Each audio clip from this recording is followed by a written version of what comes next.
Good afternoon. Welcome to the Midday Mull for Monday, the 11th of July. With Robert Murray McShane, we read Jeremiah chapter 7, where Jeremiah speaks of God's judgment on the people of Israel. And in verse 2 he says, "Hear the word of the Lord, all you people of Judah, who come through these gates to worship the Lord. This is what the Lord Almighty, the God of Israel, says. Reform your ways and your actions, and I will let you live in this place.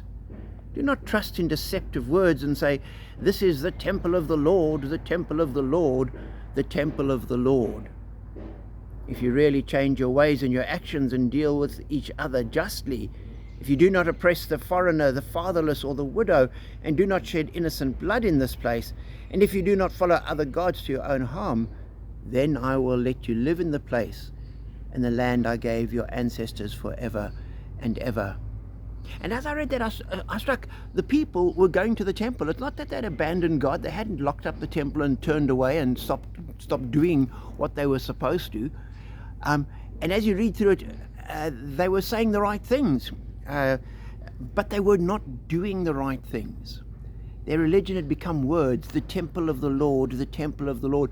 So they went to the temple, they said all the prayers, they did the rituals, they had the outer trappings of religion, but the heart of the faith was not there. And that was the heart of love and compassion, of dealing well with other people, looking after the poor, looking after the widow, and not shedding innocent blood. And Jeremiah challenges them on that.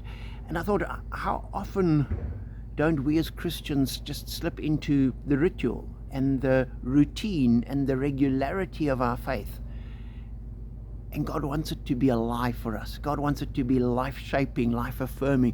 God wants us to know Him in ways that change us and that change how we deal with other people. And so be challenged. Keep on the religion. Do the religious practices. He doesn't say don't do that, but He says you need the heart. Don't just trust in words. Don't think that because you pray the Lord's Prayer, just "Our Father who art in heaven, hallowed be thy name," you can rattle it off in a matter of seconds. But that's not praying, and we so often get caught up with the words. As Jeremiah says, do not say to yourself, and do not trust in deceptive words, "This is the temple of the Lord." So be encouraged to know that we have a faith and a God that is there and that changes us, and pray that God will use what we read, what we understand, what we do when we go to church, all of those religious things that we do. We just pray, God, don't let them become empty.